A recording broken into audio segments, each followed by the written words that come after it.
told you what he's really doing here. He's picking up the fundamentals, bent knees, straight back and all that.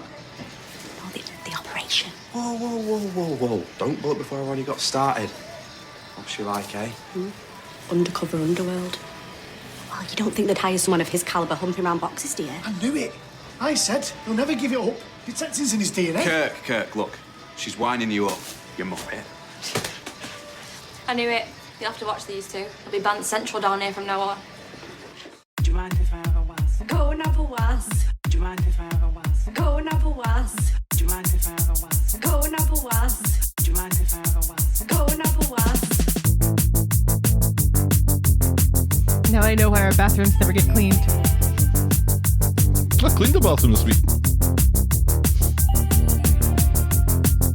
You cleaned the toilet. Hello and welcome to episode 195 of The Talk of the Street, an unofficial Coronation Street catch-up podcast that's disappointed in the show's juvenile fascination with some of the more unmentionable bodily functions. And by the way, job, willy wee wee bum totally fart, I'm Gavin. And I stand with Ukraine. No? Should you really be saying it like that? It's just... I had this all prepared, and now I feel weird saying it after your was song. I don't think it's my was song. It's your was song. Well, in spirit at least. Yes. But I do stand with Ukraine, as we all should. Yeah. Yes. I think we have some... Fucking Putin. We have some Ukrainian listeners. We have some Russian listeners. Yeah. Well, there are protests in Russia, too. The Yeah, common you don't want Russian to be- people are like, what the hell is going on, man? We don't want this. You want to be very careful about what you protest in Russia, so anyone who is doing so is Right. braver than I. So the mayor of Kiev is a former boxer, like champion boxer, highly decorated boxer. And he's like, I'm fucking not going anywhere. Give me a gun. I'm going to fight with my people. And then Zelensky, the comedian who is the president of Ukraine. I'm trying to avoid all of this, by the way. I know. It's, So thanks for breaking my embargo. but he's a freaking comedian, and the Americans, we tried to get him out, tried to give him an exit. And he's like, I don't need an exit. I need ammunition. I'm staying with my people and I'm going to fight to the death, because he knows that if Putin gets his hands on him, he's going to execute him. Right. So this is shame to all of our politicians, Republican and Democrat, because, not one of them. Ted Cruz went to Mexico to escape the cold, for Pete's sake. Just a quick reminder that this is a Coronation Street podcast. I'm sorry. All of this has been bottled up inside of me. Yeah. How are you otherwise? COVID is still a thing. The kids this week, this is the first week that the mask mandate at school has been lifted. Stella continues to wear a mask. Benny, not so much. So expect to catch COVID in the next couple of weeks. Right. Yay! But, otherwise, the snow melted and it was warm for one day. And it came back again. And then it came back again. And then it went away and it came back again. Yeah. It's been a busy old week. We are smack dab in the middle of cookie season. So Stella is bringing cookies. She's got, that man bag that my sister bought you that the zipper broke like almost immediately on for Christmas a couple years ago. Oh, yeah. Yeah. She's been filling that up with boxes of cookies and taking it with her to school and selling within her classes to students and teachers alike. Oh. So She like to do that. nobody's stopping her. Well, in that case, she's allowed to do that. That's right. We actually have a cookie shortage. So the cookies that we have are basically it until like mid-March because of shortages of ingredients and stuff, thanks to all this. No, I was in Mark's place with my friend Steve. Not this week, last week. Last week. We're a ladies' hot lunch Yes. occasionally. And we go to Mark's place in town, which is called Mark's Place. Yes. Run by a man named Mark. Yes. And Our daughter's future father-in-law. yeah. That's another story for another podcast.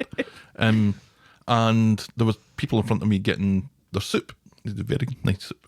Yes, a nice potato soup. They're having to charge for the crackers now. And the woman in front was like, why on earth are you charging me for crackers? Crackers are kind of I can go anywhere and get crackers. And Krista said, Actually, you can't. not now you can't. There's a worldwide shortage of soup crackers. Who'd have thunk? This is how the empire falls. Right. A shortage of soup crackers, or being charged 15 cents for them. Nobody eats the crackers anyway. Right. I never eat the crackers. Not with that soup. With like a chili or something maybe, but not with a potato soup. And the sad thing is, if you get delivered a little sealed package of your 2 crackers Uh-huh. and you don't use them, They get thrown they away. throw them away. Yeah. Because they can't resell them. And you wonder why there's a shortage. Just give them to people who ask for them. Right. They can't legally do that.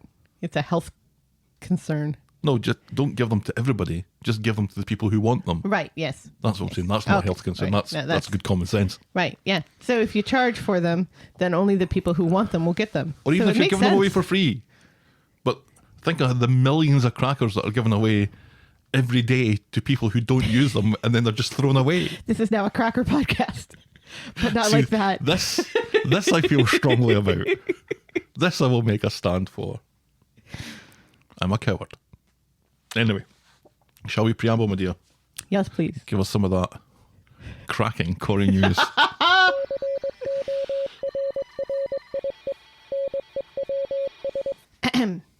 When can you expect the big 3-hour change on Corrie? Next week. Next week. Next question.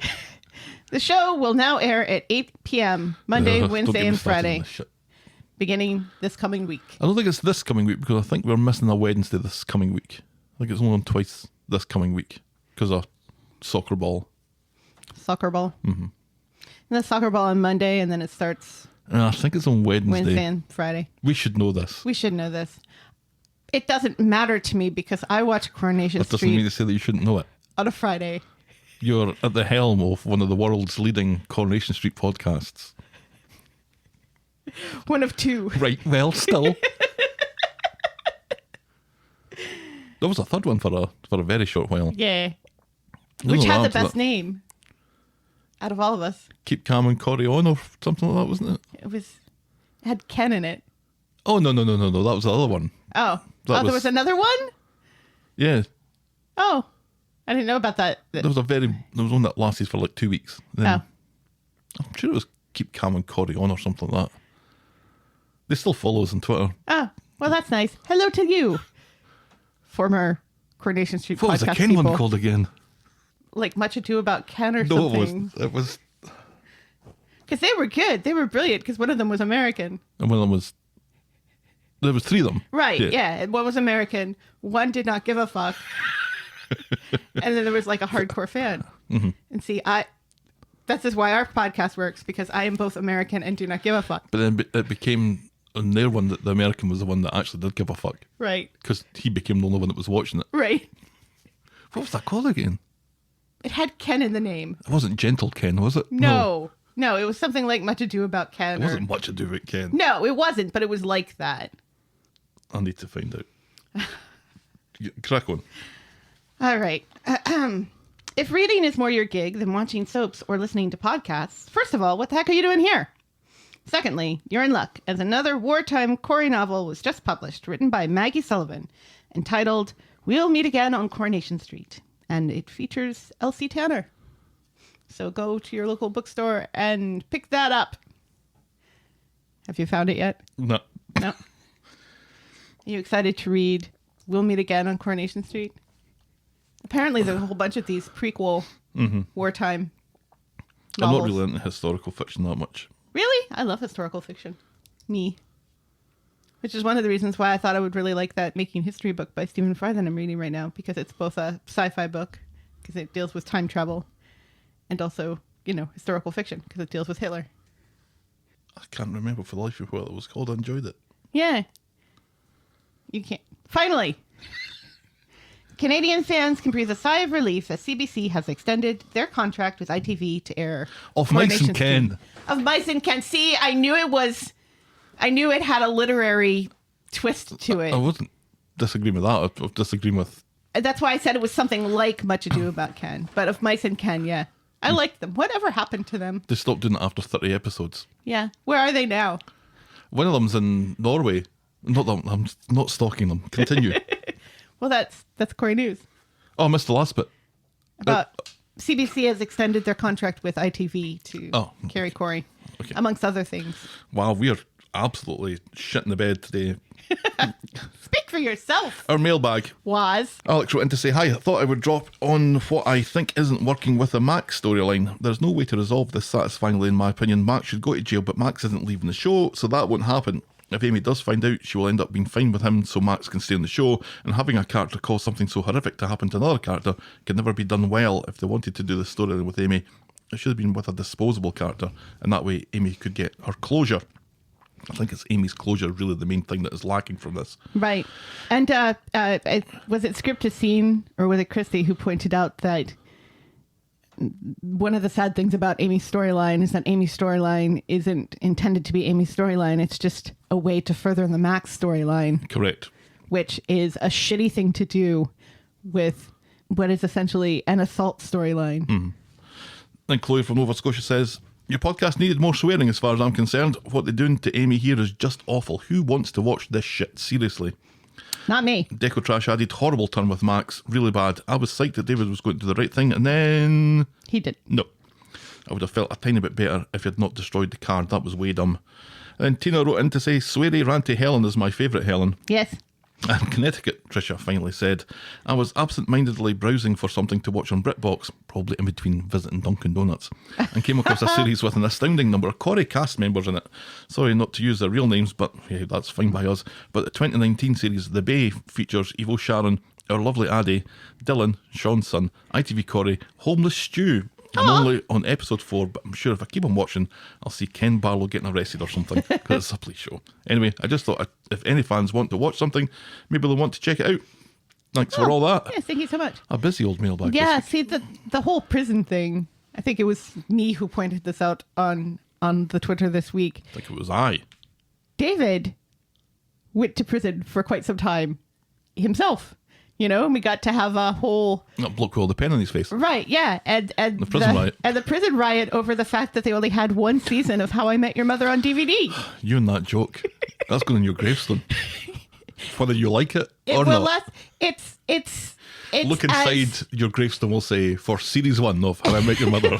It's as evergreen. On DVD. It's as evergreen as your crushed Rana jokes.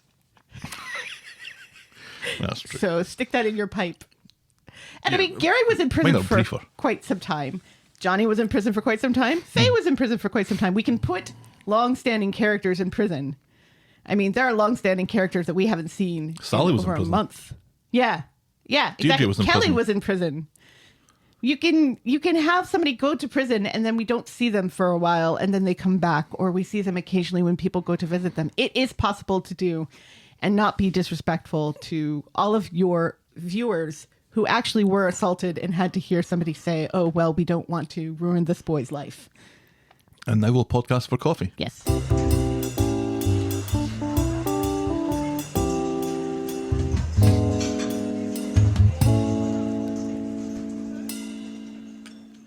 Thank you to... Sorry, what were you going to say? Oh, I wasn't going to say anything. I just scratched my headphones when I went for the ding, when I brought my hand back. After doing the Shit in the bed this morning. Vanessa, thank you so for much. Yourself. Thank you so much for buying us our coffees this week. Yes, thank you. Vanessa says, welp, I'm the iTunes reviewer who rejoiced at Helen's jerk booing over the summer, and I'm back again to thank you all for being the only voice of reason in the Corrie fandom. Helen's fury over the direction of the GHB plot was so on point and cathartic, and Gav remains hilarious. Thank you so much, Vanessa, for buying us our coffees. I'm as ever drinking mine from our Bannerhead mug. And I am, as ever, drinking it out of my I Turtly Love You mug. Which, did you use it for soup this week? I did. You did. So your coffee tastes of soup? Wee bit? No, but I'm the one who did the dishes after you did the soup. And so I was the one who had to rinse your soup out of it. I was right, though. It is good for soup. It is a soup. great mug for soup. Mm-hmm. The entire tin fits in, no problem. Without being so high that you can't dip some bread in it. All in all, 8 on 10. Is it better than the SpongeBob one? Yeah. SpongeBob's a funny shape. 6 on 10. SpongeBob is a funny shape. He's square. Yeah. If you think this bullshit is worth anything whatsoever more than your time, you can buy us our coffees for next week by heading to ko-fi.com. That's ko-fi.com/the talk of the street. And we'll be very appreciative, won't we, Helen? Yes. And now, Helen's favourite section, YouTubes. I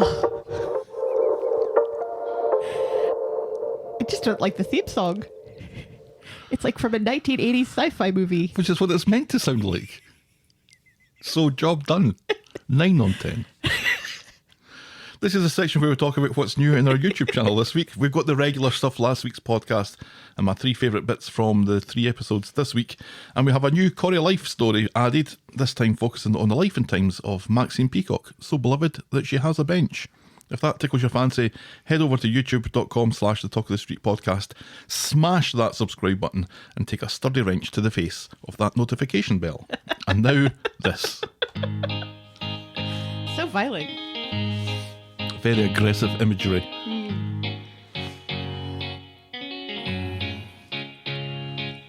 Welcome. Oh, welcome to Last Year Tonight with me, John Oliver. Just enough time to quickly talk about a pleasant sharpness. Does this have to do with cheese? That's right, this was Tim talking about his favourite crisps. They're ridged, they're salt and vinegar with a pleasant sharpness. I was Gavin and you got a new pet. Is this about Roomba? Sadly, our green Roomba passed away, so you got yourself a new one. Yes, its carcass is still in the basement. I thought you'd buried it outside with the dog. When it self-docked for the first time, you told it was a good boy. Yes. We were both wearing Talk of the Street merch, which made me feel more like Iron Maiden than I've ever done in the past. Peter thinks Carla should forgo a business meeting so she can have a takeaway with him, so Carla lies to him and gets bladdered with Jenny, while Ken is annoying about jigsaws. Yasmeen has been collecting envelopes from financial companies and has moved on to the red set, forcing her to conduct business with reasonable bailiffs and an unreasonable bank manager. That was quite amusing that the bailiffs that came to take their stuff were so reasonable. Yes.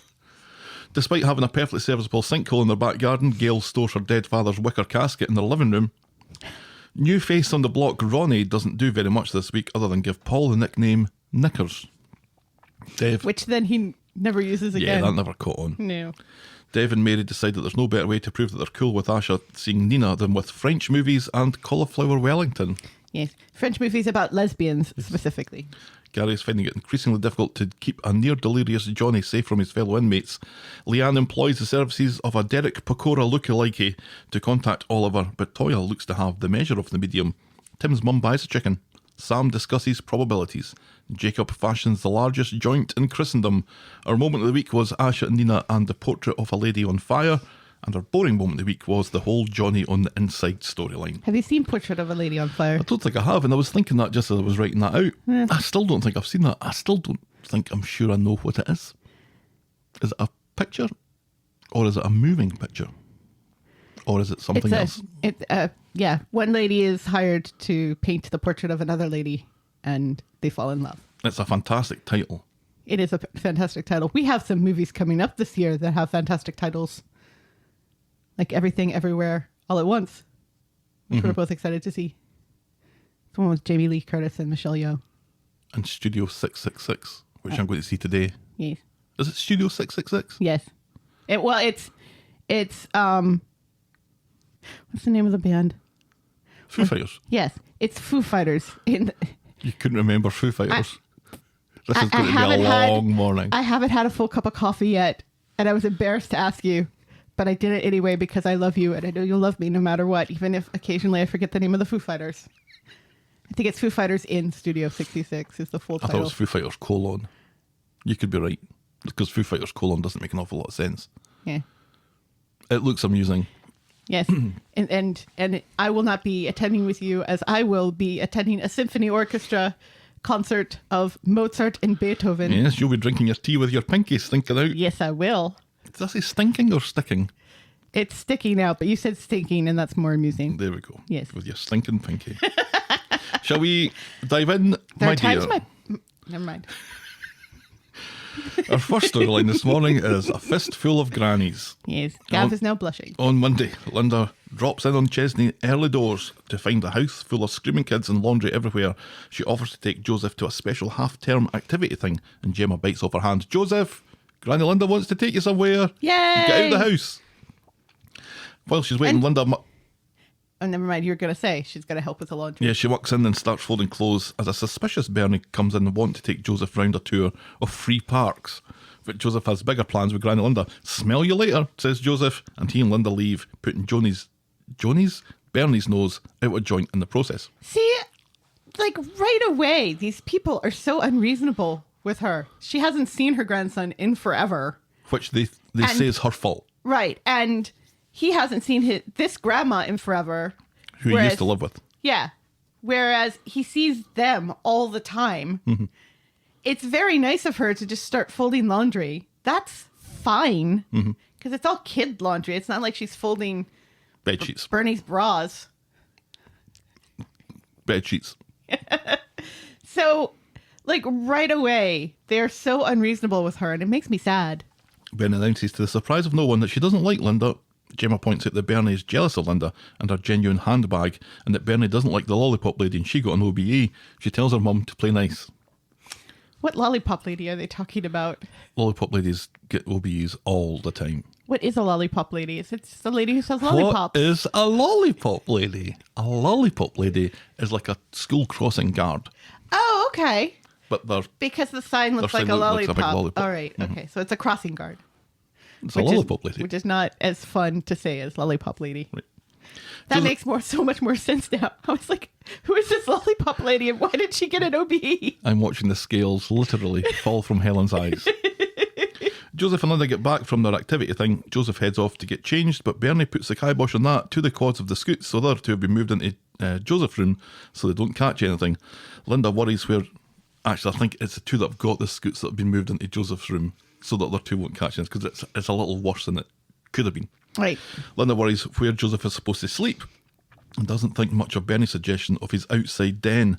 So she suggests that Joseph come stay with her at the hotel. Which makes sense. And Gemma thinks this is a great idea. Yes. Then Joseph comes down the stairs upset that Cleo has puked over his only pair of jeans. Why does that child only have one pair of jeans? They can't possibly be that poor where they can't afford 2 pairs of jeans. The only things that he's got are joggy bottoms, and he can't wear joggy bottoms to a fancy hotel, says Joseph.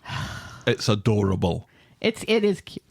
Linda takes him for something to eat and suggests that Gemma gives him a quick wash, the jeans that is. Yeah. So while he's out, Joseph buys a chocolate bar, and inside the wrapper of the chocolate bar is a golden ticket. So Bernie hops out of bed and starts dancing around. Clipping her heels. I've got a golden ticket, sings Bernie. And then Gene Wilder arrives, Oh, fresh from the grave, if only. and does a forward roll, surprising everyone. Right. And then his jaw falls off because he's dead. Yeah, that happens. Linda and Joseph go to Nina's Rolls where Bernie is working. Linda and Joseph chat about Katie and his life back in Portugal. Joseph remembers it very fondly, especially the pool. He nips off for a shite, which allows Linda and Fizz to throw some barbs at each other. Fizz informing Linda how Joseph stole money from her purse, so not everything's Hope's fault. And anyway, it's all water under the bridge now, except it clearly isn't. Otherwise, why would Fizz be bringing it up? So Joseph is 10? Yeah? He's supposed to be a little younger than Hope, I think, so he's maybe 9. Okay, so he's like 9 or 10. He's been on the street since I've been watching it, so for like 3 years, at least. So he was 6. 4 years coming up. Yeah. So he was 5 or 6, and he was already living with Chesney. So how long did he live in Portugal? And how old was he that he remembers vividly going in a pool by himself? Oh, he remembers being in the pool. Do you not remember when he came back from Portugal when his mum died? No. His mum We died. weren't watching at that point. Yeah, we were. No, we because he weren't. was speaking Portuguese. He only knew Portuguese. And This Daniel was- was the only one that could speak to him. This was before my time. Well, I was watching it this time. Yeah. Because I remember that bit. So, yeah.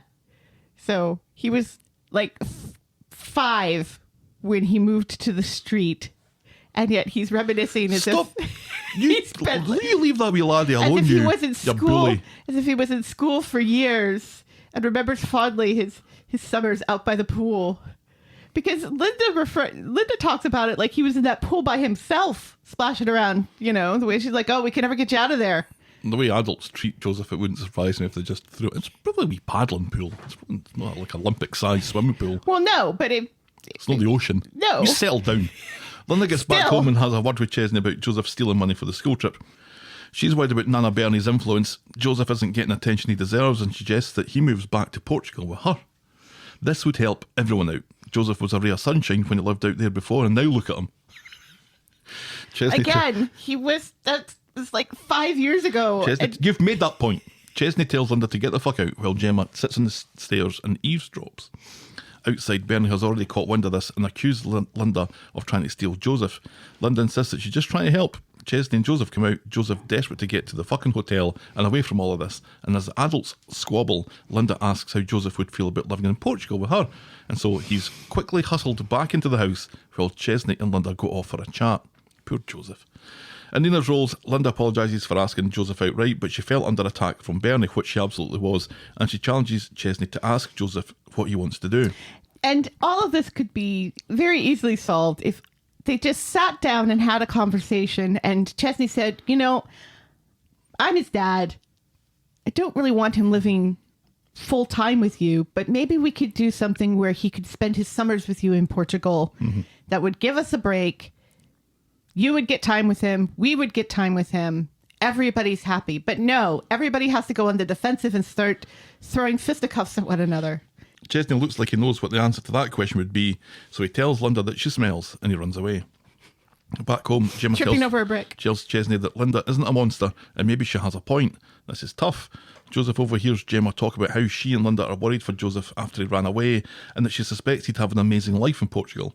So he creeps back up the stairs for a bath so he doesn't hear her go on to say that she wants him to stay with them, just like Chesney does. They just need to work out how to make him happy. And later, Gemma scares Joseph by shouting at him about how everyone loves him. Joseph apologises, Gemma tries to talk to him about Portugal making him happy, and then runs off to deal with screaming quads. So instead of sleeping in a fancy hotel, Joseph's bed is a couch in the living room. Chesney apologises and tells him that his home is here, alright? It's here. Yeah, about that, says Joseph. I think I want to go and live with Granny Linda.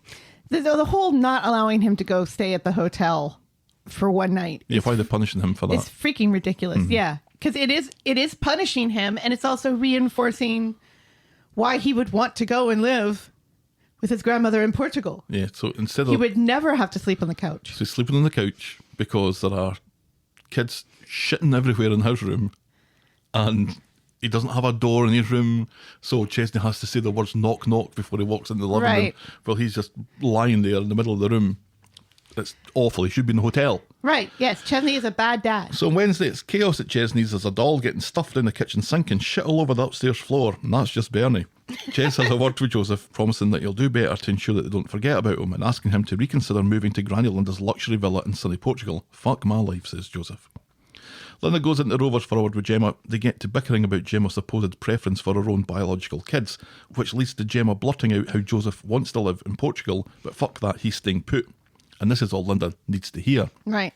She doesn't know this at this point. And I kind of thought maybe that it was a bit of a low blow for Linda to mention the biological aspect of it. But she's been treated so appallingly since she came back. I think I'm going to give her a pass on that. But Gemma has never been the one to treat her appallingly. Yeah, that's true. You know, this is the thing. The one ally she's got in this family is the one that she's shitty to. Makes no sense. And it is shitty. It's like somebody saying something like that to you, which nobody would ever do. Not even, not even people who are. I'm trying to think if I'd be bothered if they did. Because it's true, they're not biological, so yeah, it's a statement of fact. Yeah, but you can't argue with it. Yeah, but who's been the one to do the majority of the raising? Well, true. And put the most money in? Oh, true. I've invested a lot of money into this. Yes. So Dev is having a hard job working at the kebab shop, so Bernie agrees to take her old job back for an extra £1 an hour. Further down the street, Linda is arguing on FaceTime with Izzy about Joseph, so Dev slides along with offers of Quattro and some Dev love. See, the whole negotiating Bernie coming back, I loved that because it's Beth who ordered 2 and Dev only comes out with 1. And when Bernie first walks up, Beth is shitty to her because she's Beth. But then in the end, it's the 2 of them against Dev. And I love that. I love that for them. Linda makes her excuses and leaves. Later, Linda heads into the Rovers with Bernie right behind her. Dev is already there, and Bernie reckons that he's about to back his second granny of the year. Linda tells Bernie that all she cares about is Joseph. He's her flesh and blood. And Benny takes this as a slight and calls Linda out for never being around, so Linda and Dev go to another pub, presumably the Flying Horse, which never gets much of a mention anymore. And then on Friday, it's the last day of half term and Joseph wants to go on a picnic with Granny Linda and the family. Ches is less than keen and worried that Linda will be all over them like a rash after Gemma blabbed about the Portugal thing. Later at home, Joseph wants to go geocaching with Granny Linda and Chesney. I love that because I also love to go geocaching. And Chesney loses his shit. He's sick to the back teeth with Granny Linda, who is a total cow. Joseph calls Chesney horrible and runs up the stairs for another bath. Gemma looks like this is a side of Chesney she doesn't particularly like, along with all the other sides. And then Gemma tells Ches to apologise to Joseph, and they can't stop her from seeing Granny Linda. Right. None of this is his fault. No. Finally, Thank you. somebody says that. Thank you, Gemma. Gemma, the voice of reason. Something's wrong with the universe. Everybody let that sink in. Chesney takes Joseph to Near's Rolls to meet Granny Linda and then goes off to take a call. Who's phoning Chesney? Seriously, it's Dev, isn't it? I think it is Dev. I think he says, hey, Dev, into the phone. Joseph explains how Chesney is always angry with him and does his head in and has a tendency to hit himself in the face with a brick. I'm just in the way here, he says. Linda tells him that it won't always be like this. Well, what's going to change? Asks Joseph. So Linda distracts Joseph with a milkshake, but not like that. No. And that's as far as we get with that this week. Yes. That was a lovely wee scene at the end. Yeah. But imagine being a kid of that age and having the worldly knowledge to say, when somebody says to you, things are going to get better, and Joseph says, well, what's going to change? Right. Yeah. That's a very mature line. Yes. He's a very serious child. I thought he and Linda were just great together. The two They of them were. are lovely. And he's so cute. I'm glad he's getting more airtime. Oh, absolutely. Yeah. Yeah, without a doubt. I'm glad he's not just, somebody for Chesney to boss around and tell to go take a bath over and over and over again. Run up the stairs, run down the Right. stairs.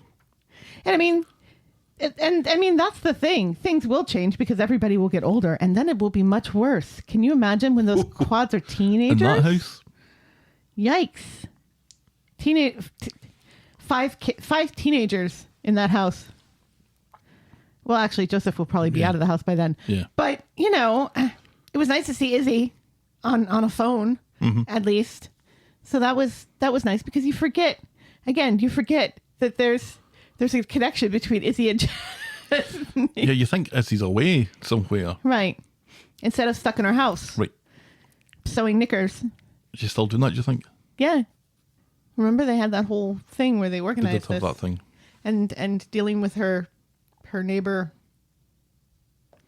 So this is the kind of Sophie's Choice thing that is presenting itself Well, to Chesney. Well, it's not really It's Sophie's not really choice. Sophie's choice. But it's a choice. Nobody's dying in this storyline. But the fork in the road is the life that Joseph has at the moment It's not great. is unfulfilling and it's making him unhappy Right. to the point where he's prepared to fake running away from home Right. just to get noticed. Right. Yeah. So that- and it's messing up his relationship with his dad and with Gemma and with his brothers and sisters. The red flag that was fluttering about that has kind of been rolled up and put away. They're kind of forgetting that this was, as far as Joseph was concerned, these are really drastic measures that he took just to get noticed. Right. That had an effect that is now worn off. Or And also- does he go away and live with Granny Linda in Portugal, Right. where he's going to have a much better standard of living, one would assume. Yes. He's going to have the attention that he needs. Right. He's going to have focus. He's going to have a lovely surroundings. He's not Right. going to be sleeping in a pile of quad shit for the foreseeable future. But Chesney's choice is to keep him with him, keep him in the situation that's Right, causing yeah. him to be so unhappy. Now, I don't think Because that... Chesney is a selfish git who just only cares about himself and his own pride. If he can't take care of his family, nobody else can. Which is like his whole not wanting to take any money off of Linda and not accepting Linda's help last week. It's this whole, it's the Chesney show and that's it. And I think everybody is starting to finally realize that he's not a great person. And again, all of this could be solved if everybody wasn't speaking in such total absolutes. If it was, like I said, if it was like, well, he's in school here, he'll stay in school here, And then in the I summer think it would be better holidays, the other way around. he goes to summer. Portugal. Bring him back for summer. He spends the rest of the year with Granny Linda. Yeah, but he's been here for 5 years, so all of his friends. What friends? Hope. And And those kids that are bullying him? Yeah, you'll miss them right enough. Simon. Oh, no, wasn't it Max? Who was it who... Oh, no, it was Addie. I know I'd get there eventually. Remember Addie It was the played Foo Fighters? video games with... Anyway. Anyway, Let's move on to our next storyline this morning, which is Jacob's Cream Crackers. but not like that. On Monday. Well, a little bit like that. At number 8, Shona has decided to be the tough mum and demands that Max goes to Daniel to apologise. Max is confused because he didn't do anything to Daniel. Tough. Go apologise and tell him you'll be back in class now that it's transpired that the nut job that was drugging students is Was you. So, with a confusing brief, Max goes off and finds Daniel in Nina's roles and just apologises for everything. Going further, he promised to keep his head down and focus on his schoolwork from now on, and that he's coming back to school because David's decided that his education is more important than anything. Then he rushes off, and Daniel is left surprised. And later, Daniel bumps into Steve and asks how Amy is. Steve says she's recovering. Daniel calls her a tough cookie. And Steve explains that all the evidence is pointing to the fact that this drugging took place at school. Daniel doesn't seem to think he has anything to regret here and decides that Mrs. Crawshaw is going to be the one who will be fuming about this, despite the fact that this happened on his watch. Right. Daniel becomes suspicious, though, when Steve explains that Max's camera didn't pick up anything because it didn't write to the SD card. Daniel thought Max was the new Steven Spielberg, according to Daniel. Prick. So Daniel goes to see Max at number 8. He asks to see the school footage from the disco, and Max says it didn't record. Bit convenient, says Daniel. Add this to the apology and Max coming back to school, and it's all a bit suspicious. Let's call the police, says Daniel, and see if they agree. What will the police say? Whatever will they say? Max begs Daniel not to call the police and has to admit that he was the one what spiked the drink. Now put the phone down. When pressed, he also has to admit that the real target of the attack was Daniel. Yes. And Daniel seems to take this oddly well. Really, I've written down he's appalled. Yeah, but he's I didn't not... write down Daniel took this well. He's appalled, but he does hang up the phone and he doesn't call the police. Well, that's true.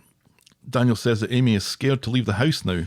Max calls it a mistake and suggests that Daniel knows all about what it's like to make mistakes. Like pushing me down the stairs. Mm-hmm. Daniel has the actual nerve to say, and what do you mean by that?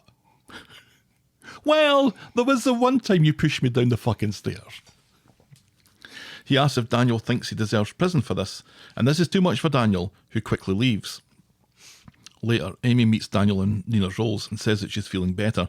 David has helped, and she knows it could have been worse. She's okay, and she refuses to live her life afraid. She's Amy fucking Barlow, and she's stronger than that. Yeah. Yeah. Tell your eyes that, Amy. Mm-hmm. Daniel goes back to number 8 and tells David that Max has confessed. Daniel tells him that he hasn't called the police because Amy is strong and will be okay, and sending Max to prison won't fix anything. Go fuck yourself, Daniel. And also David, and also Max. All of you, just go fuck yourself. And also Shona. Shona should really fuck herself quite severely, because she's the one that talked David out of all this. Right. Yeah. This whole, oh, well, she's so strong, she'll be able to handle it much better than Max would prison. Because she's mouthy. Because this girl is mouthy. Right, and can stand up for herself in a verbal confrontation. Because of that, she can handle the fact that she's going to be walking around the world thinking that somebody out there wants to rape her while she's unconscious. Yeah. Yeah, go But she's fuck mouthy, yourself. so she's strong. Right. Oh, she said she's okay. Yeah, women say they're okay. They lie because we're taught that we shouldn't complain about things because this is just the way of the world. And it makes it easier to get through the day. Right. Yes. And not have to think about it too much. And also, nobody cares about our problems. Sending Max to prison won't fix anything. Yeah, it fucking will. What a stunning indictment on the prison system, that recovery and rehabilitation is out of the question. It helped David. He promises not to say anything to anyone, but his family will kill him if this gets out. Kill him. Kill him. And you pointed out rightly, because I was like, yeah, they absolutely will. And you're like, well, they didn't ostracize him when he pushed Ken down the stairs. Nope. I think people prefer Amy to Ken, though, so I think they will ostracise him if this does get out. On Wednesday, Nina's Rolls, Daisy and Daniel are discussing a missing apostrophe from a headline in last Friday's Gazette when Amy comes in. About children's mental health. Daniel starts to get antsy, but Daisy insists that she looks fine. Amy is accosted later by Max and Nina. Both want to know how she is. Max acts shiftily when the chat turns to the identity of the drink spiker. Nina tells Amy that she and Roy are always there for her, warning her not to bottle it up. And as she walks away, Amy calls Jacob. And she goes to see Jacob to give him his sweater back, but he thought they were meeting for something else. So he has decked out a rowboat with romantic candles and a picnic And fairy lights. near to the spot where Seb was murdered. So romantic. Isn't it romantic? Dum-de-dum-de-dum. Seb was killed over there. Next part of our romantic evening is a tour of the places where Seb was murdered. Our first stop is right over there. This concludes the tour. Jacob insists that he doesn't want her to fall out with her family, so she suggests that they keep seeing each other on the down low. But not like that. He'll do whatever she wants, and then they have a delightful wee chase about his sweater. That's as far as we get with that. And that was very cute. So, I like the two of them together. I actually do. Yeah, I me think they're too. very cute. Me And, too. And Jammy. and Jamie? Jammy. That's their Jamie. couple name. I prefer Jammy, as in the Dodgers. They're so sweet. They're like a cookie. Or a biscuit if you prefer. I prefer Jamie is what I prefer. Jammy. It's not. That's Jamie. So, His name's not, well, it is Jacob. Never mind. yeah. Now, I have a little fear that what Amy says as far as the character is concerned is exactly right. That she's strong, that she's not going to let herself be afraid by this. She's Amy fucking Barlow. She's better than that. And now she is recovered from this trauma that happened only last week, remember, where she was hospitalised, essentially in a coma for a little while. It is a front, though. I hope that it's a front. Because let's face it, the show has it within itself to go, no, it's not a front at all. It's fine. There's no depth to this. The only thing that makes me think that there is depth to this and she's not really fine and it's all a front is the conversation with Nina. Why would she have that conversation with Nina? Why would Nina say that to her if something wasn't going to come of it later? Yeah, that's kind of a good sign. Yeah. That they're dealing with this realistically. Right. That somebody has the wherewithal to look at her and say, look, you can't keep all this stuff bottled up. Because I tried that and it didn't work. The scene with the rowboat was absolutely gorgeous. It was so sweet. And really just the way that it was shot with the sun going down and the colours that were in the shot, it was very unusual for you to notice colour in Coronation Street. The palette is fairly standard British, but this was a lovely, warm, beautifully lit scene. I thought it was quite outstanding, and the sentiment of it as well, on the rowboat with the candles and the sweater. There's got to be a sweater, isn't there? There's got to be a sweater, and then Seb's there's a little stain. Every time you say rowboat, I think you're saying robot. Oh, well, And that just makes me Timbot think of 4000 summer. says who eats chili con carne without rice. Is that all Timbot can say now? apparently. I'd have to stop recording to do anything about that. Rowboat, robot. Robot. Rowboat, robot. Robot. There's a boat and a bot. There's a difference. Mark it for me, please. Yeah, I thought that was delightful. I was watching it on Monday though, absolutely furious with Daniel.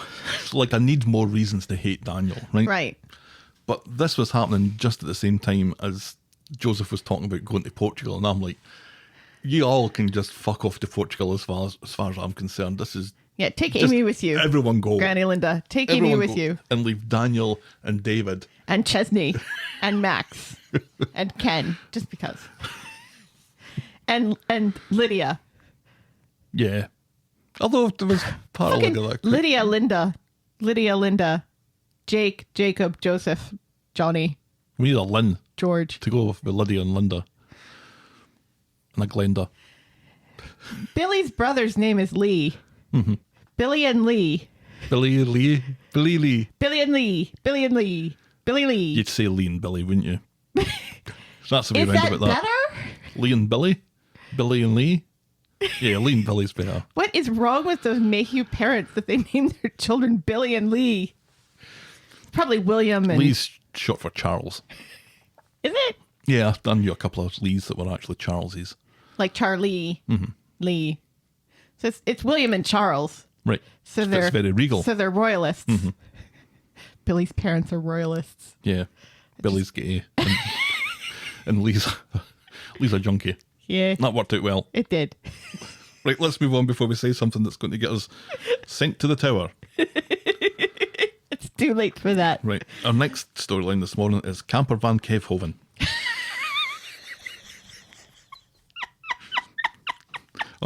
on Monday. Abby I is should looking. laugh about this because it's a sad storyline, but crack on. Abby is looking miserable for a change.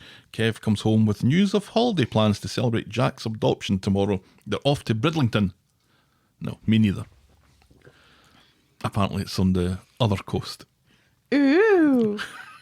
At the factory, Toya's at her job. Yay. And she and Lydia and Sarah chat about the engagement proposal stuff and how there's no ring yet. That's not in that. Oh, yes, it's in that story. So Toya and Imran are having high tea at the bistro. High tea. Imran has made Toya a ring out of a napkin or something. Tiny sandwiches and Tea. macarons. And then Sally and Abby come in followed by Sean, and they all offer their congratulations. Abby looking a bit awkward, and Sean bugging the tits out of everyone simply by being there. But he doubles down when he suggests a game of Never Have I Ever. Why is Sean? Sean can stay too with the other gits. Yeah, he's not getting to going. Portugal. He's not going to live with Granny Linda either. No.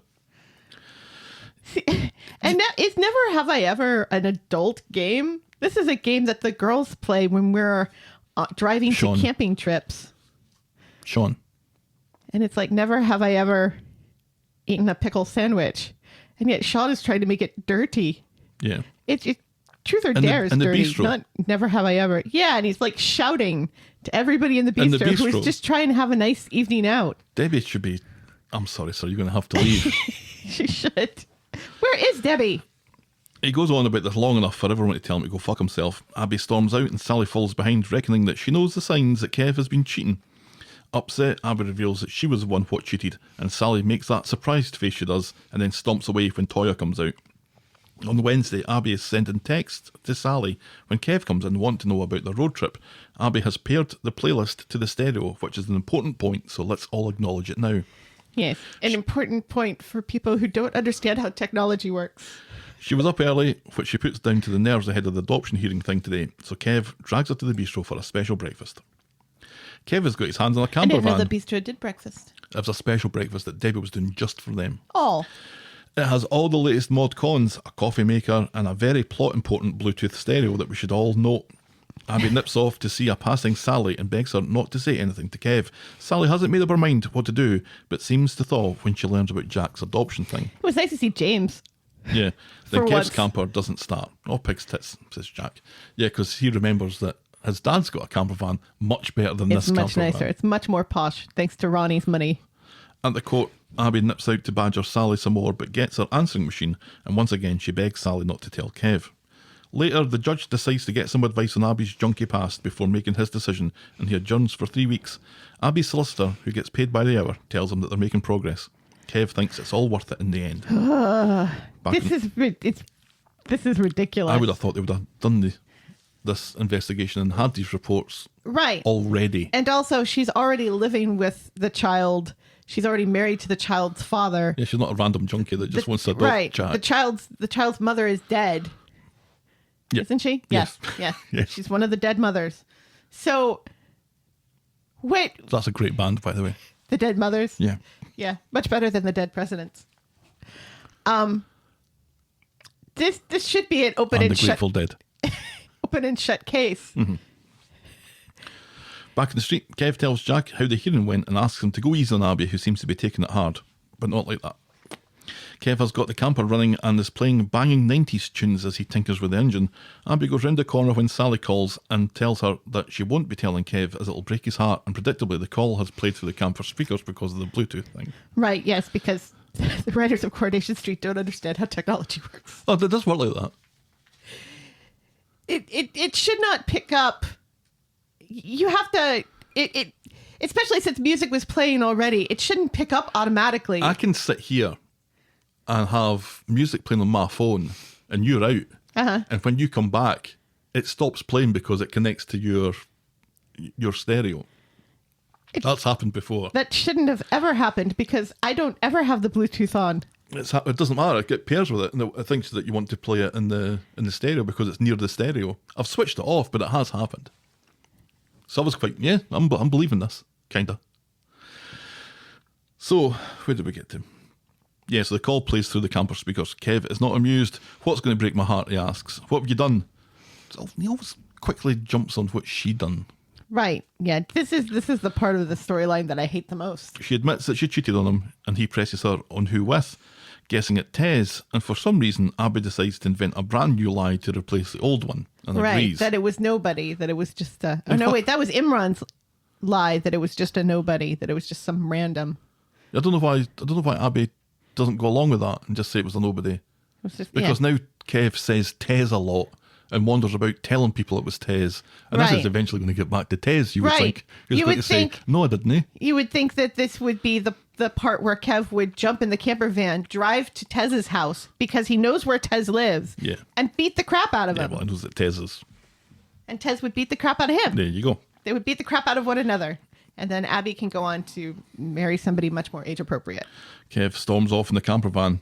At home, Abby's in tears, which Jack misinterprets to be about the adoption. You're my mum anyway, he says, and no judge can change that. Which was sweet. That's sweet, but not the thing. Abby goes to see Sally and asks her to call Kev and tell him to come home.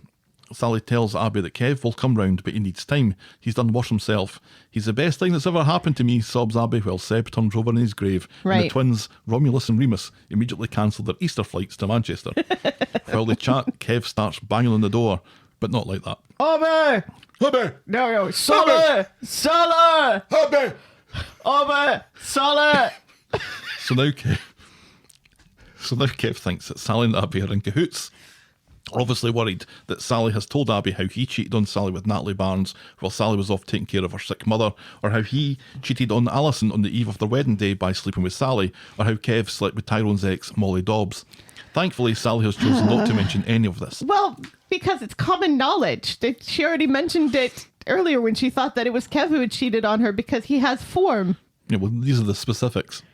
The three of them argue on the doorstep as Jack watches on. Kev wants all the sordid details of this affair, which is a little creepy. Right, and again, she's already told him it was a one-off. It was not an affair. Jack wants to know why they're all arguing, but he doesn't say he hates anyone, and he doesn't run up the stairs. No. Because he's outside. Yes. Back home, Abby tries to explain to Jack that she's fucked up and things are difficult. Kev sends him out to his mates, which leaves Abby to explain that her head was mince after Seb. She messed up, it was a one-off, it's over, and it was done before they were married, and she promises not to let him down again, and he kind of gives her a hard time for blaming this on Seb. Because he's a fucking asshole who shouldn't even be... I can understand him being a little disappointed, but the self-righteousness of this dick is just fucking pissing me off.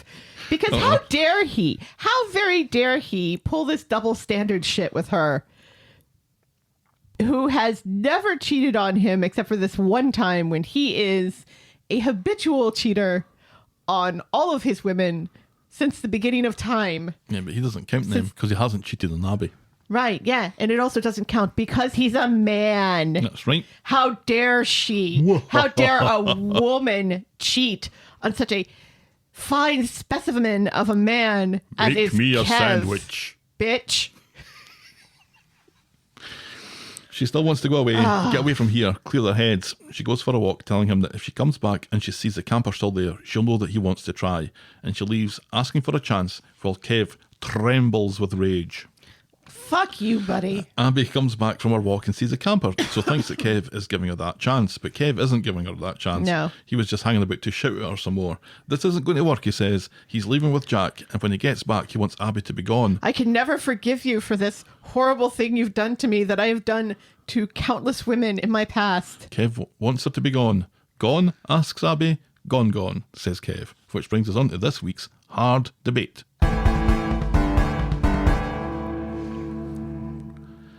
Kev sped off to Bridlington with Jack in his camper van, leaving a distraught Abby at home contemplating their future mere weeks into their marriage. But what should Kev name the camper van? Old Faithful, Wanderlust, RV Maria, or camper van Kev-Hoven? I chose RV Maria The vote was because thus. I like classical music and opera. Wanderlust, just 5.6%. I was kind of shocked by that. It's too pat a name, I think. But there's kind of the lust of the affair was kind of what I was going for, Sure. which is why Old Faithful is there at 22.5%. And it's a tie. People like Old Faithful. Remember how many people were sitting around that geyser waiting for it to go off when we were there? We were two of them. Yes. RV Maria and Campervan Kev-Hoven both scored 36.1%. Wow. Yeah. So one side could be Campervan Kev-Hoven, and the other Yeah, side you have to practice saying it. It's not easy. and the other side could be RV Maria. Much easier to say. Yes. And sing. On Friday, at the garage, Tyrone is surprised to see Abby working on a car. She explains that Kev and Jack left without her. Like Home Alone, asks Ty. Yes, like Home Alone, says Abby. She's already murdered 2 idiots who tried to break in already with paint cans. Sally's off to see Gina and get some ice skating practice in. Tim bids her a fond farewell and insists that he has lots of people to make sure that he's fine. Imran comes by the garage and Tyrone is only too happy to loudly chat with him and Sally and Tim about Kev and Jack going off on holiday without Abby and how it looks like their marriage has hit the skids already. Imran lingers about the community garden to listen to Abby and Sally chat about Abby's future with Kev, and they say enough to let Imran know that Sally knows something. So later, Imran sneaks to the garage to have a word with Abby, who confirms that Sally knows but doesn't know it was him, and Kev thinks it was Tez, and that her marriage is over. Congrats, you're off the hook, you filthy shitbag, she says, just as Toya passes, keen to know what's going on. And she says this because Imran can't help himself, and like his face just has so Lights much up. relief Right. on it. Yeah. Like, whew, Oh, thank God. oof. So that was a close one, wasn't it, for me? Abby explains it away and then tells Toya that she and Kev have split up. I'm a trained listener if you need me, says Toya. So Toya can't take no for an answer and goes round to see Abby, who decides to cover up by saying Kev left her because she was back on the muck. Right. So once again, another lie. Why not just do the whole, I was really distraught and got drunk and slept with somebody else? Right. Some random. Does she think that This Toya's is going to better? put 2 and 2 together and thinks, oh, Imran did that recently? Is that what she's thinking? Because enough time has passed, I think. Right. This whole thing is just... Toya reaches into her mental Rolodex to give Abby some standard responses, which Abby sits and listens to for a bit before asking, politely, for Toya to fuck off and bug someone else. Back home, Toya explains about Abby breaking up with Kev because of drugs. What a relief, says Imran. Excuse me, says Toya's eyebrow. Oh, nothing, says Imran. And then back home for Abby, she calls Kev and leaves a message telling him that they can work this out and she's not going to give up on them. We can work And she'll it be out. waiting there for him when he comes back. We can work it And out. that's as far as we get with that this week. Do you think it's over between Abby and Kev? I hope so. They've been married for a couple of months. Couple of months. I've never liked this pairing because I hate Kev. Because he's a shitty partner and has been a shitty partner to all of his partners on the show. Let's be honest. Yeah, even when he wasn't cheating on them, he was kind of shouting at them. Right. Yeah. Which he has done to Abby. He may not have cheated on Abby, but he's shouted at her. He's bullied her. He's gaslit her about the whole Seb thing. Oh, you should be fine now. He's been dead a couple of weeks. You should be fine now. Sort of garbage. Yeah. It just automatically assuming every time she's a little wonky that she's back on the drugs. He's not a good partner. Abby deserves better. So you're on the fence about this then? Fuck Kev. He's also not going with Granny Linda. Him in that jacket. Are staying on the street. No ticket to Portugal for that Kevin his jacket. jacket. It was funny them talking about his mustache, though. Yeah, it's good that it's gone. It is weird to see him without any sort of facial hair whatsoever, though. Really? Yeah. Because he's not had a moustache for so long, or are you counting the stubble? It's every time you see Kev dressed like a hobo with his stubble, you think that's how he looked on his wedding day. That was him scrubbed up. What is he doing? Homeless Stu never looked this bad. No, he never. His hair was luscious. Yes, always. Still luscious. Always luscious and well combed. Yeah. It's the jojoba that does it, I think. Abby should hook up with Homeless Stu. So I'm thinking that obviously this is still to come out because Irman thinks he's in the clear. And for a soap actor, thinking that you're in the clear is the worst thing that your character can be Right. thinking because Right. you're going to be brought You're down going to to earth, slip aren't up. You're going to slip up. you? And out of all of them, I think Imran and Toy are the only ones that I really particularly care about. Yeah. Yes. But Because they seem to then genuinely Toya care about deserves one better. another. Does she? She tried to steal her sister's kid. Let's not forget. Toya has her demons too. Are we saying that Coronation Street could change its name to Everyone Sucks Here? Yes. Yes, they could. Everyone Sucks Here will continue in half an hour. Except for the kids. The kids are the only ones who don't suck. A lot of them suck though. Hope. Although we like Hope. We like her, but she does suck. Yeah. 'Cause she did try to kill someone. She tried to burn someone alive. Fire, fire. Okay, Beavis. Okay, Owen Wilson. Oh, right. Who was Do it? you have any other impersonations Who you was want it to I do? did coming out? Oh, it was Ray Romano. Well, I can't remember how I did it.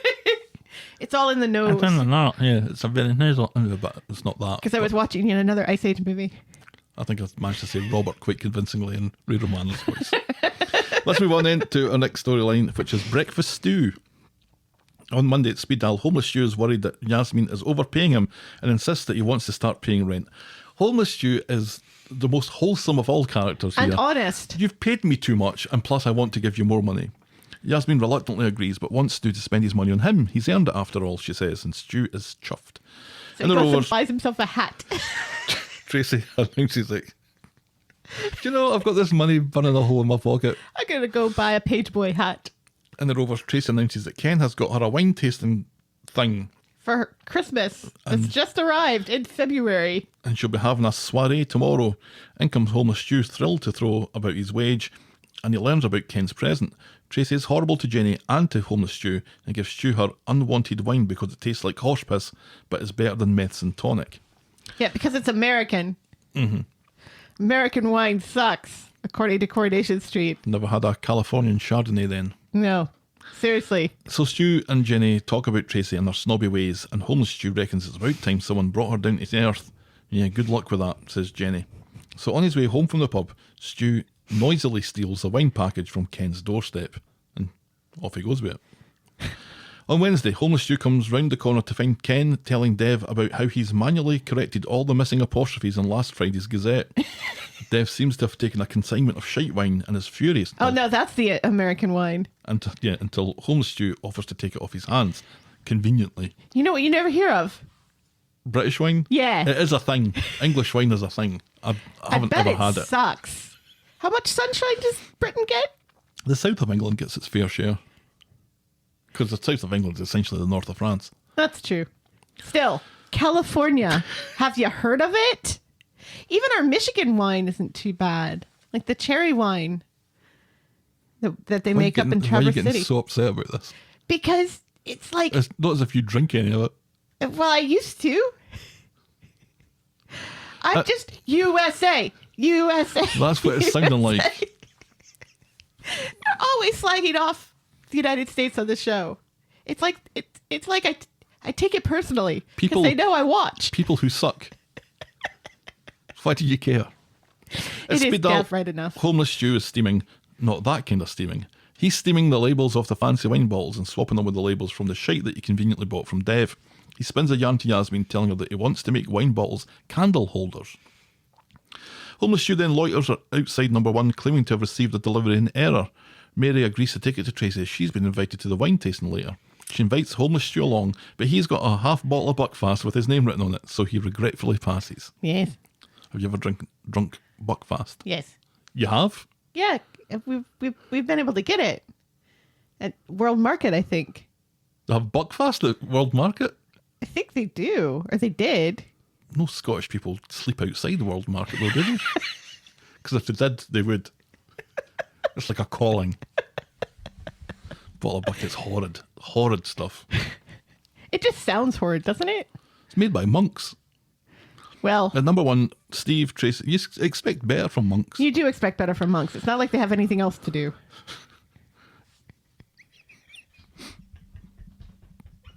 Right. Besides, masturbate. Obviously. In the Family Feud, we asked 100 people, what are monks famous for doing? Masturbate. Bing! Top answer.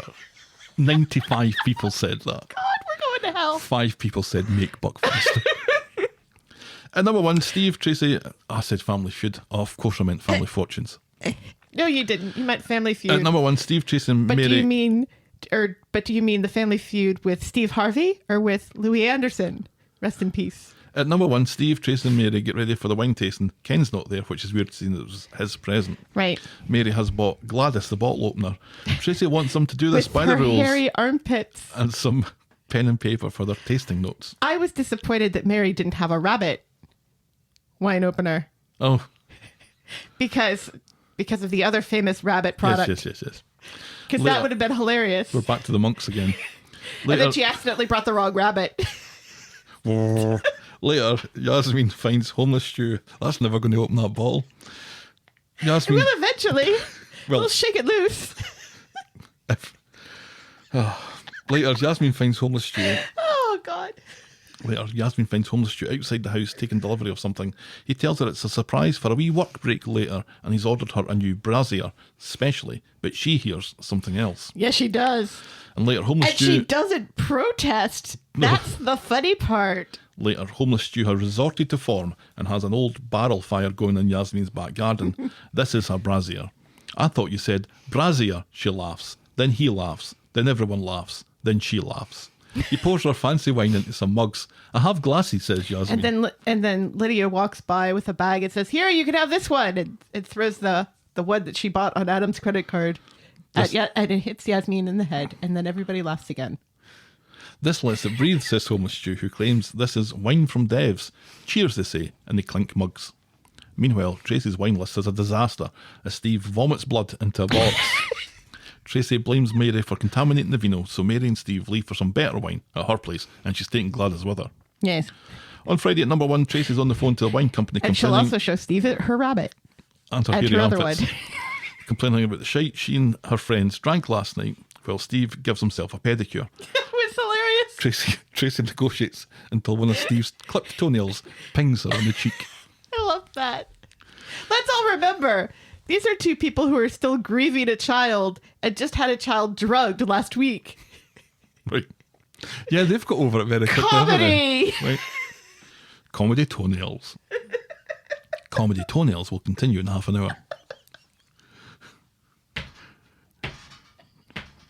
Gav is still hilarious. Meanwhile, Yasmeen is still going on about that brassier misunderstanding. She's off to Dev's to pick up some more of that lovely wine, so Homeless Stu has to come clean about the joke that he was playing on Tracy. Yasmeen is upset that he lied to her and made her an accessory to a Tracy wine con. Stu goes off to put things right in the middle of the working day. Yes. Homeless Stu goes to number 1 to see Tracy, but she's out. Instead, he explains to Steve about his scam to get Tracy back for being a total bitch to him. He returns the remains of the wine.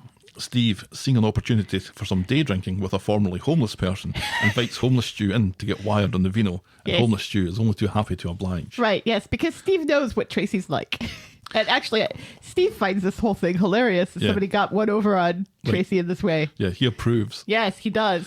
Later, Ed goes round to number 1 to complain about the noise. A drunken Steve comes to the door as Les Fleurs by Minnie Riperton blares out of the living room.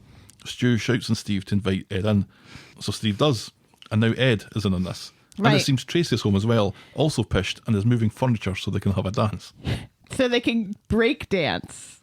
Yasmeen goes to see Tim to tell her I about... want to see Steve break dance. I want to see him do the worm. Oof. But not like that. Yasmeen goes to see Tim to tell her about her disappointment in Homeless Stu. Tim doesn't know who that is. Yasmeen explains that Stu's deception reminded her of Tim's dad's sabotaging of Brian's broad beans. She worries that she's a bad judge of character and is making the same mistakes again. Homeless Stu isn't Tim's dad, says Tim. So Yasmeen goes to number 1 and asks Tracy if she's seen Stu, Who's Stu? Says Tracy. And then she remembers. She announces to Yasmeen that they're off to the pub and she invites Yasmeen along. It's not far, babe, she insists. Right. Because it's next door. Turns out the homeless Stu and Tracy are now best mates and they all head off to the pub with Yasmeen, except Steve, who's fallen asleep on the bog. Right. And that's as far as we get with that. And this week. apparently Tracy has bought Stu a wine course. Yeah. that I'm not going to go. He's not going to go. And Stu says to Yasmeen, we don't have to sit with her. Right. So there's still an acknowledgement from Stu that Tracy's awful. So the thing that you mentioned about the brassier confusion, I found the same thing in the conversation that Yasmeen had with Tim, saying that maybe she's a bad judge of character and she keeps making the same mistakes. Right. What mistakes is she talking about? Is she talking just about letting Homeless Stu into her life? Or is it that she's falling for Homeless Stu? Which is exactly what's going on, because she didn't, when she thought he'd bought her lingerie, she does not protest and she doesn't look mad about it. If some rando bought me a bra, Right. I wouldn't accept it, Yeah. because you're the only rando who's allowed to buy me bras, which you do quite well. If that had happened, Right. she'd phone the police. Right. And what would the police say? Right. The thing that I really like about Yasmeen's conversation with Tim is that, Tim asks her where Homeless Stu is now. And she says, well, he went to go apologize. And Tim's like, yeah, that's definitely not my dad. Right. And Yasmeen has to concede, yeah, he did not know how to say the word sorry. Right. And this is I like that she's having this conversation with Tim. I don't like how quickly Tim has recovered from quadruple bypass. Triple. I think it was triple, yeah. Triple bypass surgery. He's going for walks now, and it's been 2 weeks. Yeah. This is so unrealistic. It's not even funny. But it's nice that she went to Tim to talk about this, and that Tim is so very sweet to her Yeah, because about normally this. she would speak to Tim's mum about it. Right. She's not in this week, so it's... Right. Or But it's Alia. right. It's right that it's Tim. yes, it's very much right that it's Tim, because Tim is the best person to say, this guy who apologizes to people and is nice is not my dad. Yeah, and also it's been long enough since that happened. It's time to be happy again. Really, Right. is kind of what she's been told. Yes. And I think maybe she needs to hear that. Yes. And I think she needs to hear it from Tim, because it's kind of like she needs Tim's blessing to move on. Now we talk about it every time it happens, so it's only fair to talk about it again now. The drunken acting. Did it pass muster? It's meant to be comedic. Yeah. Well, mostly it is. Yeah. Usually. This is meant to be comedic, and it's not tragic that it's comedic, because these are not alcoholics. Maybe. They're all kind of alcoholics, but I thought Steve was the best drunk. I thought Tracy was a little over the top. well, that's But kind of also, drunk. yeah, we've seen her drunk. She and this doesn't is fall on a consistent. table, so No. And she's not asleep on the couch. they were given good lines to. To everybody. but Because the- Ed comes over to knock on the door and asks them to turn it down because Aggie is sleeping. Oh, I love Because- the NHS. Yeah, Which is something that a drunk person would say. You'd leap on the. right. I love the NHS. I kind of like to have the NHS here, but it is what it is. But anyway, yeah, so this whole everything here is kind of believable, except I feel like the only part of this that's not believable is Tracy forgiving Stu so quickly. Coming home and seeing Stu and Steve drunk on the couch and saying, all right, yeah, pass me a glass. Kind of feels unrealistic for Tracy. Yeah, because I don't think that Tracy would see them as being equals yet. Right. And also, everybody keeps pointing out, well, good luck apologizing to Tracy. And yet she seems to accept it quite quickly. I guess because she's also getting free wine. Right. And they're not being charged for any of the wine that they did get. So Right. she's basically getting all this wine for free. Right. Yeah. But it sounds like Steve and Stu drank most of it before she even got home. I was a little disappointed in Stu for stealing in the first place. It was a practical joke, but practical jokes are terrible. Also Tracy was horrid to him. The things that Tracy said to him in the pub. Meth and tonic. Right. Yeah. When this is a trained professional chef she's talking to. Let's remember. Yeah, and just because and he let's was remember- homeless doesn't mean that he doesn't know anything about wine. Let's remember also, Tracy, that you're known to have eaten and will eat in future at speed dial. So maybe don't say nothing to the man who can jizz in your jalfrezi. Yeah, so, I mean, there was a part of me that's like, she's grieving and her daughter was drugged last week. Maybe it's not the greatest thing for her to be, for Stu to be messing about with her. But then when I heard what from before I watched the scene, but then when I watched the scene, I was like, yeah, Tracy deserves everything she gets. And again, Stu was honest and afterwards brought the right wine, except for that one bottle and everything. It was a clever ruse. Yeah, it was still theft, and he deserves to go to jail for that. No! Our penultimate storyline this morning is Knicker packing Craig. On Friday, Craig is getting ready for his first day as a knicker packer, because people start new jobs on a Friday, apparently. Yes. Faye is unusually upbeat about it, masking her guilt that she's the reason he's no longer an awful copper. And he can be an awful knicker packer instead. Yes, and she's going to iron him a shirt, and she picks out a grey one to go and iron for him to wear. And yet, when we see him next, he's wearing that black sweatshirt with the faces on it.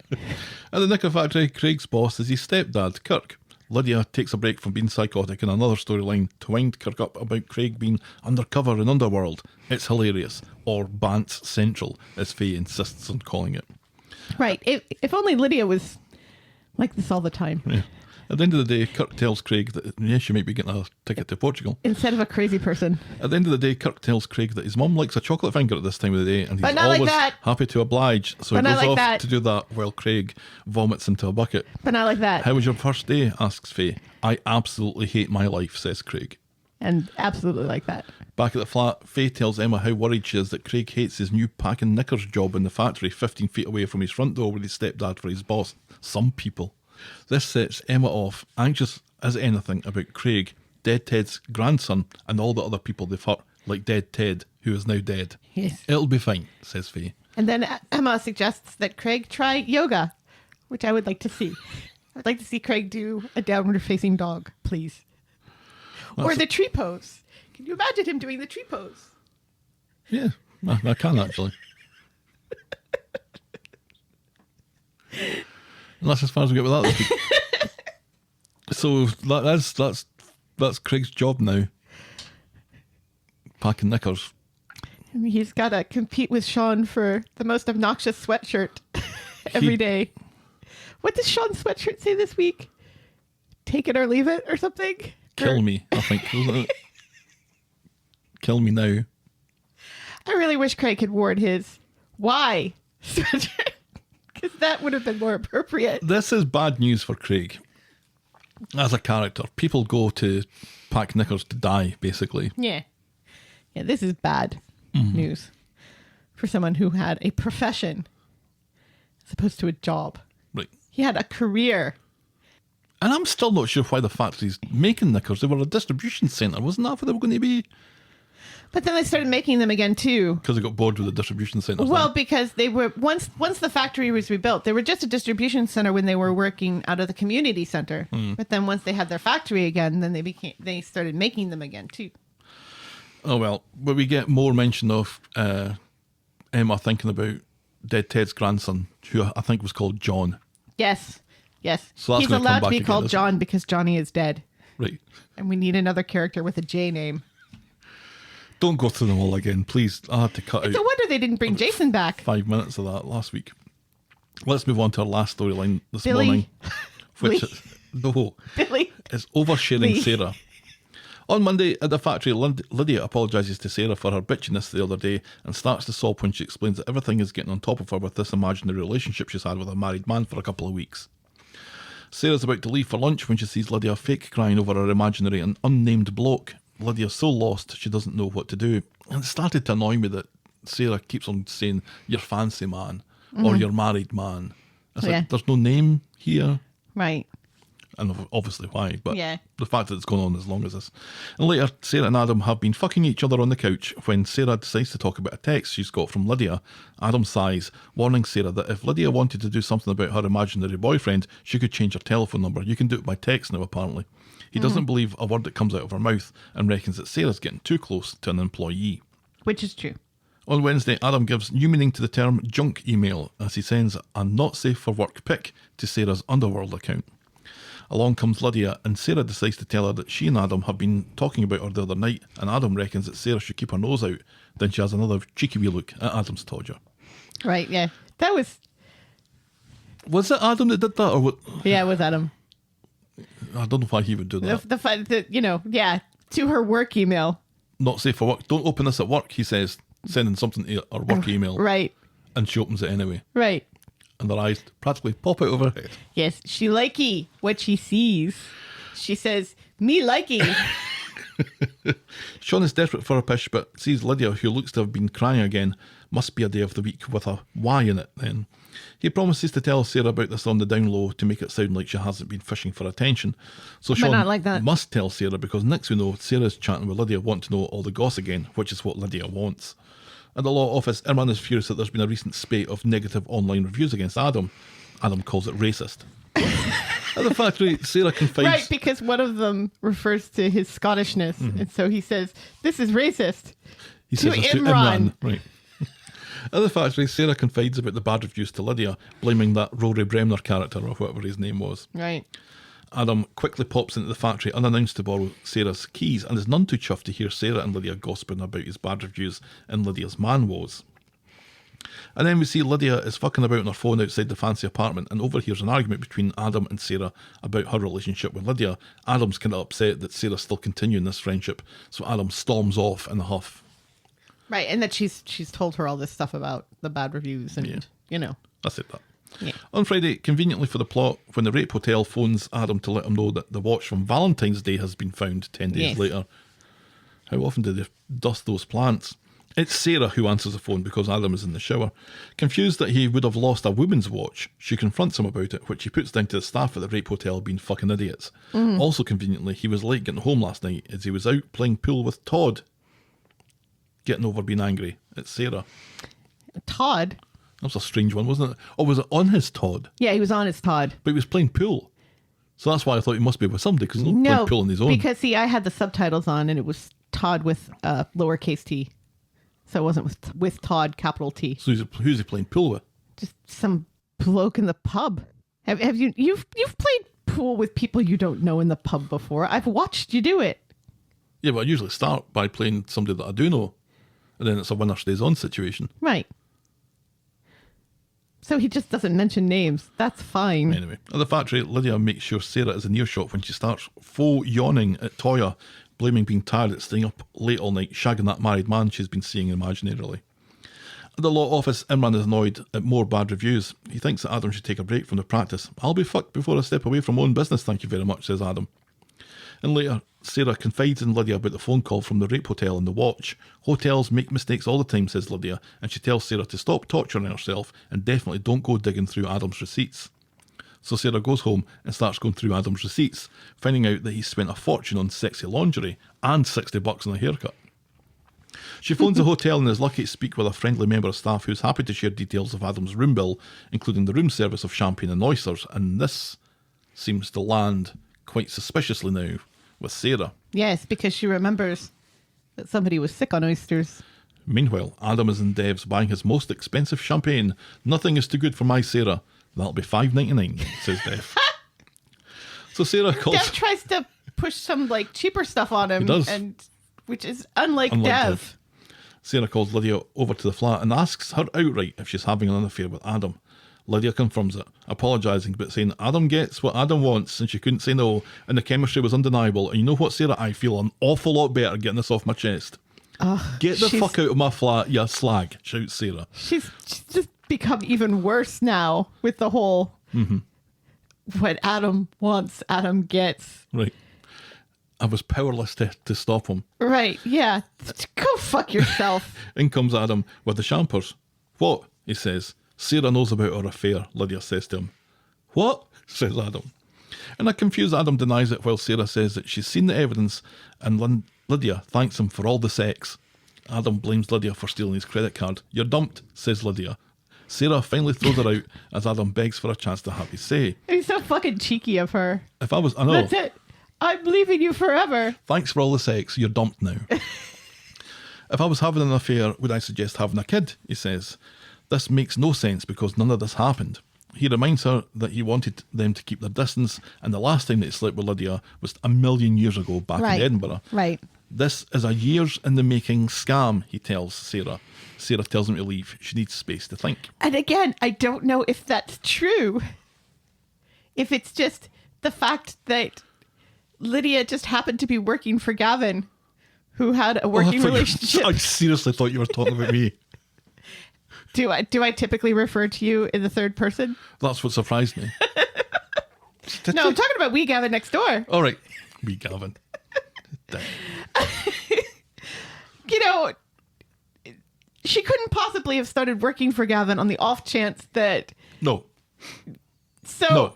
The fact that, you know, she just happened to conveniently bump into Adam again after many, many years, and this sets her off because she's mad because he forgot about her. But this is what I was saying last week. It's like this whole revenge thing seems to be... Stupid. Something that has been boiling up in her for a decade. Right. And now finally I get the chance to put my plan into action. Right, which doesn't make any sense. What does this say about Sarah's insecurities that she's so quick to believe a woman that she's known for a couple of months over her husband? Right, yeah. And at this point, I think, I'm fine if the two of you split up. I kind of like them together. Right. But this is just, no. And again, you know, this is not the first time they've split up over another woman. Or Gary. Right. Another woman or Gary. I'm putting that in your headstone. Here lies Helen Broom. Another woman or Gary. Kind of the way that you said it makes me think that Gary's a woman. Gary who's having an affair with Adam, and honestly, I'd like to see it. That would work. I think there's a corner of the function room just for you in that opinion. There's a storyline for you, Coronation Street. Write that. Please don't. On the street, Adam demands to know what the blinking flip all this shite is about. Oh, you really want to know, she asks? You really want to know? Well, yes, I'm not please, telling you. He says. Lydia calls it payback for ruining her life back in Edinburgh. So now she's going to ruin his life, and there's nothing that he can do to stop it. He still can't remember any of this. He barely remembers her. Right, yeah. He barely remembers her. Which it seems like the thing that really pisses her off. And also, how was her life ruined? Is she referring to her son, who we never see anymore, who we saw that one time? She abandons on a daily basis. Yeah, but saying that he barely remembers her arguably just makes things worse. Right, yeah. So Lydia goes to walk away and Adam grabs her, which is seen by David. Nothing to see here, says Adam, and he lets go of Lydia, who runs away. If you've cheated on Sarah, it's your funeral, says David. So David calls Sarah... Who suddenly seems to care about his sister. Right. And women. Right. All of a sudden. So David calls Sarah to grass up Adam. Then Lydia shows up at her door. For some reason, Lydia is bothered by Sarah's fridge being open. So Sarah throws a leek at her. What do you want? And she throws a bag of peanuts at her. And Lydia squeals that she's allergic. This is meant to be funny, isn't it? I think this is meant to be funny. I wasn't laughing. No one deserves a liar like Adam, she says. I'm doing you a favour. Get the fuck out of my flat, shouts Sarah, or I will rip your fucking throat out. So Lydia runs away as Sarah leans against the door and breaks down. Right. And that's how we end this week's episodes. And then runs after Lydia, shoves her to the ground, and crams a handful of peanuts down her throat. Death by peanuts. Death by peanuts. Yeah. That was meant to be funny, that little... I just cannot believe the gall of Lydia in this. Right. The brass neck to be able to come say back. these things. And what you come back for? To say that you're better off without Adam? I think that was implied. Yeah. And yeah. Well, and also just to stick the knife in further and to make sure that Sarah is still mad at Adam for all of this. Right. And I mean, so much of this could be solved by going to the hotel and seeing the CCTV of that dining room, and also who signed for these oysters, you know, call the credit card company and say, I didn't buy these things. Who bought these things? And have the credit card company take care of it. And for this to be the payoff, and also to imply that this is going to get worse before it gets better, and this is going to continue. Yeah, that he's going to lose his Lydia's family, going and to he's make going sure to he lose loses everything because he couldn't job. remember her name. I don't know if remembering her name would have helped. It sounds like whatever happened was sufficient. Because we still don't know. If it was, I think it's implied that he left her with Liam. Not Liam, because that's Maria's son. Yeah. What is her kid's name? Finn. Finn. I That's remarkably know. I knew it was one of those kinds of names. If he really wronged her this badly, would she really allow it to stew for 10 years before seeking her revenge, and then only seeking her revenge when she accidentally bumps into him because she's working with his wife? What if Sarah and Adam had never gotten back together again after the whole Carla thing? What would have happened? Right. Or what would have happened if Adam had answered his own phone? Right.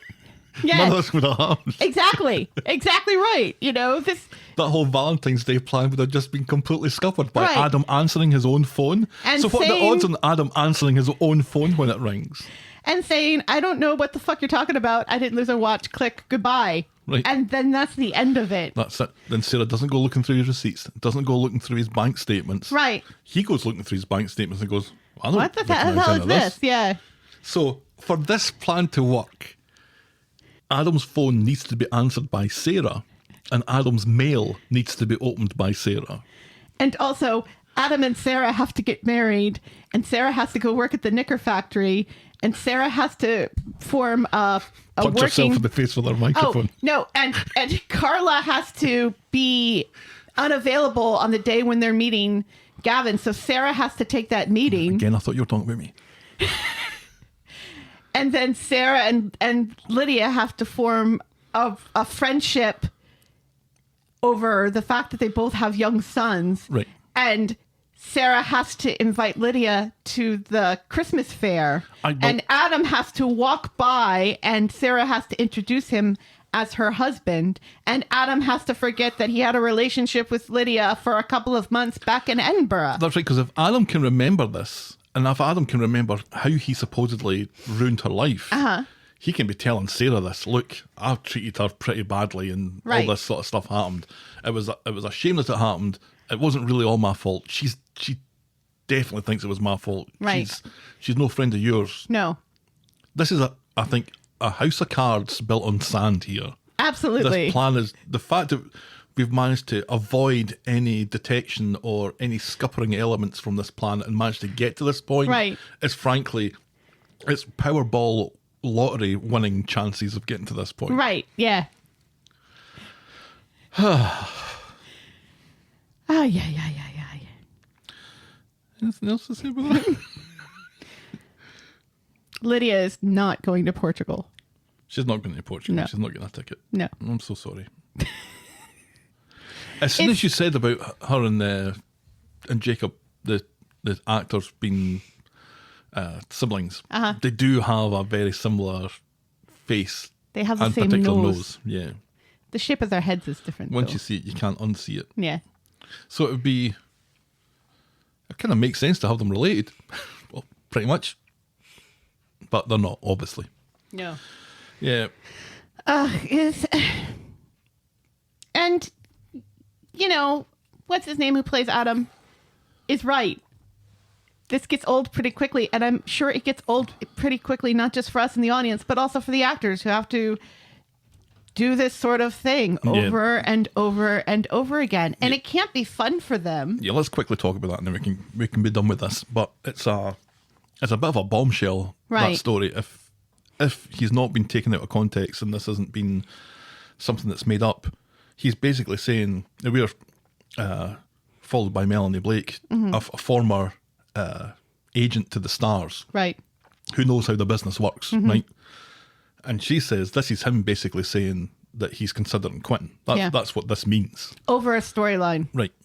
That's pretty, you know, and she hasn't said this, but there's when we heard, and we were not the only ones who felt this way, when we heard that Alexandra Mardell was leaving the show, many of us were speculating, well, obviously, because they give her shitty storylines and just treat Emma so horribly and don't give her really anything good to do. Yeah. I mean, I think I'd be saddened to see Sam leave the show. Right. 'Cause Adam's character, that's... He's the only Scottish person there. I need something to cling on to. Right.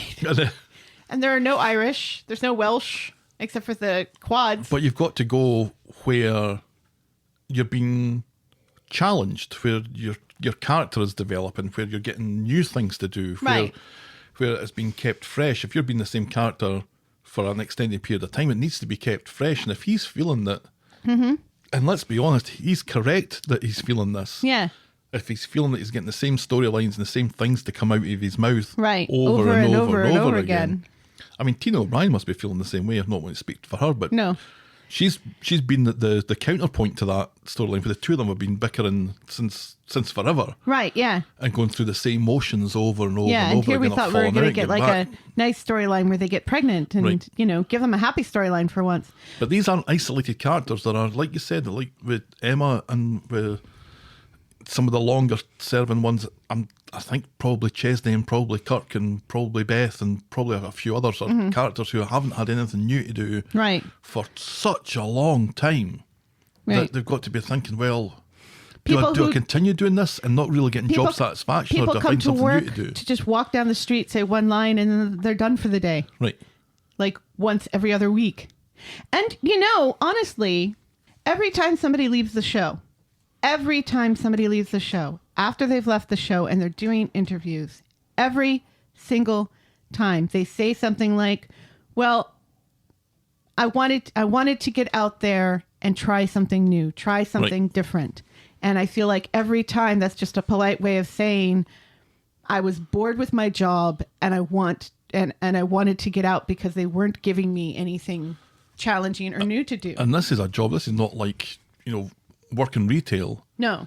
You can't just go from one job to another. Like, you're going to have periods of fallow where you're waiting for either something right to come in or something at all to come in. You've got no guarantees. Yeah.